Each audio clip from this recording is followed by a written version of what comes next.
Sebuah era akan segera berakhir.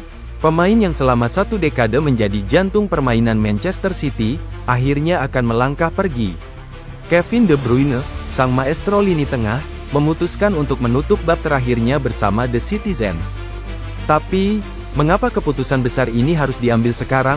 Dan siapa sebenarnya sosok di balik perpisahan emosional ini? Jangan lupa subscribe, nyalakan lonceng notifikasi, dan siapkan diri Anda untuk menyimak cerita lengkap perpisahan Kevin De Bruyne dari Manchester City. Jumat, tanggal 4 April tahun 2025. Sebuah pengumuman mengejutkan datang dari Kevin De Bruyne. Ia menyatakan tidak akan memperpanjang kontraknya bersama Manchester City yang akan habis pada tanggal 30 Juni mendatang. Sepintas terlihat seperti keputusan pribadi, namun laporan dari BBC membongkar fakta mengejutkan. Ternyata, dua tokoh penting Manchester City Pep Guardiola dan Txiki Begiristain yang menjadi otak di balik keputusan ini. Kata Guardiola, "Tak mudah bagi saya menyampaikan keputusan ini kepadanya. Tapi inilah yang terbaik."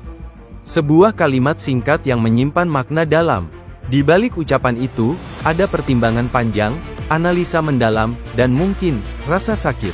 Lalu, apa alasan utama di balik perpisahan ini? Setidaknya ada dua faktor besar. Pertama, masalah gaji.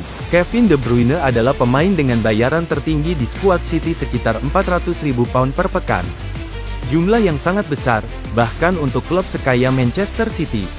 Memang, City bisa saja menawarinya kontrak baru dengan gaji lebih rendah. Tapi, apakah itu tidak akan dianggap merendahkan jasa pemain yang telah mempersembahkan 16 trofi selama 10 tahun kariernya? Dan faktor kedua adalah performa. Cedera yang datang silih berganti tampaknya telah memengaruhi permainannya. Musim ini, De Bruyne hanya menjadi starter 19 kali, mencetak 4 gol dan menyumbang 7 assist. Bandingkan dengan musim 2022-2023, saat ia mencatatkan 10 gol dan 29 assist, menjadi otak di balik kesuksesan treble Manchester City. Terasa sangat berbeda, bukan? Gol terakhir De Bruyne tercipta di Piala FA saat menghadapi Plymouth Argyle pada bulan Maret. Di Premier League, assist terakhirnya datang saat melawan Ipswich Town di bulan Januari. Dan gol terakhir di Liga, sudah terjadi sejak Desember tahun 2024. Penurunan performa ini tak hanya berdampak pada statistik pribadi De Bruyne, tapi juga memengaruhi performa tim secara keseluruhan. Musim ini, City tampil di bawah ekspektasi. Mereka terlempar dari Liga Champions, kalah bersaing di Liga Inggris, dan kini hanya memiliki Piala FA sebagai harapan terakhir. Guardiola pun mengakui, terlalu percaya pada skuad musim lalu adalah sebuah kesalahan. Sebagai langkah antisipasi, Manchester City mulai melakukan generasi besar-besaran. Beberapa pemain muda telah didatangkan di bursa transfer Januari lalu. Dan pada bursa musim panas mendatang, pembelian pemain muda kembali diprediksi akan terjadi. Langkah ini menunjukkan bahwa City tak hanya ingin menjadi tim hebat untuk saat ini, tapi juga sedang membangun pondasi untuk 5 hingga 10 tahun ke depan. Di tengah proses peremajaan ini, posisi De Bruyne pun semakin terdesak.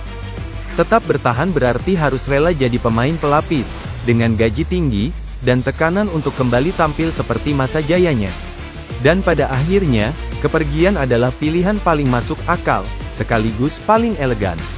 Kevin De Bruyne mungkin akan meninggalkan Etihad Stadium, tapi warisannya akan tetap abadi. Selama 10 tahun, ia bukan hanya pengumpan terbaik yang pernah dimiliki City. Ia adalah pemimpin, otak permainan, dan simbol dari filosofi permainan Guardiola. 16 trofi, ratusan assist, momen-momen penting di Liga Champions, final piala, hingga malam ajaib saat mencetak gol-gol penentu, semua itu tak akan dilupakan para penggemar. Banyak yang menyebut bahwa De Bruyne adalah gelandang terbaik dalam sejarah Premier League. Dan mungkin, pendapat itu tidak berlebihan. Ketika legenda pergi, kita selalu merasa kehilangan. Tapi sepak bola terus berjalan. Dan mungkin, perpisahan inilah yang akan membuka babak baru, baik untuk De Bruyne, maupun Manchester City. Kemana Kevin De Bruyne akan melangkah selanjutnya? MLS, Liga Arab, atau kembali ke Belgia? Yang jelas, kemanapun ia pergi, ia akan selalu dikenang sebagai legenda. Terima kasih sudah menonton video ini. Jika kalian merasa terinspirasi atau memiliki kenangan indah tentang Kevin De Bruyne, tulis di kolom komentar. like, subscribe, dan kita akan bertemu lagi di cerita-cerita menarik lainnya. Sampai jumpa di video berikutnya.